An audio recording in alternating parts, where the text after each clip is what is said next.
छात्राओं, आइए आज हम लोग आगे के क्लास को बढ़ाएं।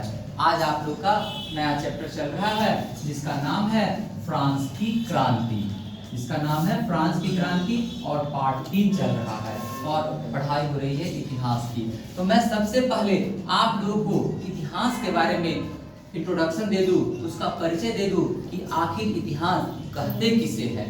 तो चलिए आइए हम लोग जाने कि इतिहास किसे कहते हैं। इतिहास को अनेक विद्वानों ने अनेक तरीकों से परिभाषित किया है। इसका कोई सटीक परिभाषा नहीं है। किसी ने कहा इति जो बीती बीती हुई बातों को पुनः दोहराने की प्रक्रिया को हम लोग इतिहास कहते हैं। फिर किसी ने कहा कि आज से लेकर जब से पृथ्वी की उत्पत्ति हुई या जब से पृथ्वी की उत्पत्ति हुई तब से लेकर आज तक की मानव की विकास की गाथा को इतिहास कहते हैं। तो अनेक तरीकों से हम लोग इतिहास को परिभाषित कर सकते हैं। अब आइए हम लोग थोड़ा सा इतिहास के शब्दों को तोड़कर उसके परिभाषा को जानने का प्रयास करें। तो मेरे प्रिय छात्र छात्राओं, आप सब लोग यहाँ बोर्ड की तरफ ध्यान देंगे।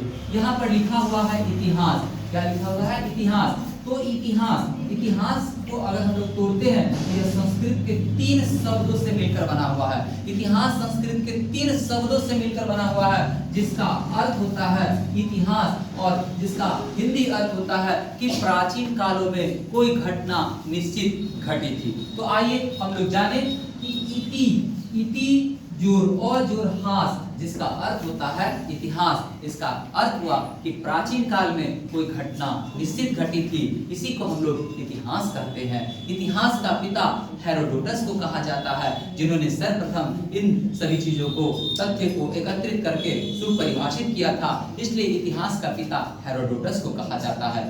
अब हम लोग फ्रांस की क्रांति की ओर बढ़ते हैं कि फ्रांस में क्रांति किन कारणों से हुआ था। तो चलिए आइए सबसे पहले थोड़ा सा हम लोग यह जान ले।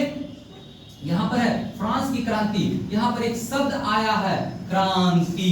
यहाँ पर एक शब्द आया है कि क्रांति। अगर आप लोगों से कोई क्वेश्चन कर देगा कि क्रांति किसे कहते हैं तो आप लोग बताइएगा कि क्रांति का शाब्दिक अर्थ होता है महान परिवर्तन। तो जब किसी क्षेत्र में महान परिवर्तन होता है, उस परिवर्तन से किसी एक व्यक्ति को लाभ ना होकर समस्त जन समुदाय को लाभ होता है, उसी को हम लोग क्या कहते हैं? क्रांति कहते हैं। तो भारत की भी स्वतंत्रता संग्राम का क्रांति हुआ था, जिससे किसी एक व्यक्ति को लाभ ना होकर समस्त जन समुदाय को लाभ हुआ था और एक महान परिवर्तन हुआ था। तो कोई अगर आप लोगों से पूछ दे कि क्रांति का शाब्दिक अर्थ क्या होता है तो आप बताइएगा कि किसी भी क्षेत्र में महान परिवर्तन को ही हम लोग क्रांति कहते हैं।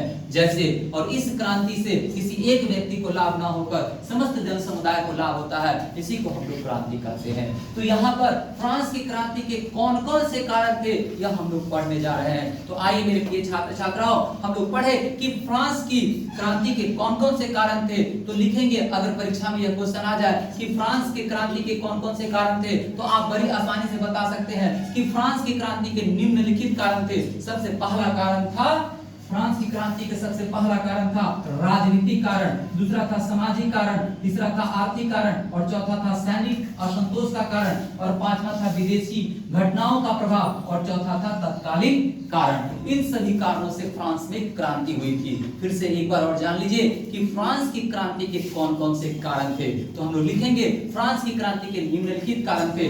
सबसे पहला कारण था राजनीतिक कारण। सबसे पहला कारण क्या था? राजनीतिक कारण। दूसरा कारण था सामाजिक कारण, तीसरा कारण था आर्थिक कारण, चौथा था सैनिक का असंतोष और पांचवा था विदेशी घटनाओं का प्रभाव और छठा था तत्कालीन कारण। इन सभी कारणों से जो है फ्रांस की क्रांति हुई थी।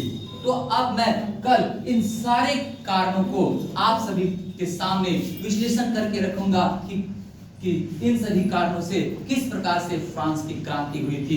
तो मेरे प्रिय छात्र छात्राओं, आप सभी लोग मन लगाकर पढ़ाई कीजिएगा और पढ़ाई को अपना सबसे प्रिय साथी बनाइएगा, क्योंकि इस संसार में सब आपका साथ छोड़ सकता है लेकिन आपकी पढ़ाई कभी भी आपका साथ नहीं छोड़ेगा, क्योंकि गुण सर्वोपरि होता है। रूप क्षणभंगुर होता है, रूप नष्ट हो जाएंगे लेकिन गुण कभी नष्ट नहीं होगा। इसलिए हम सभी लोगों को गुण को ही उपार्जन करना है, गुण को ही अर्जित करना है।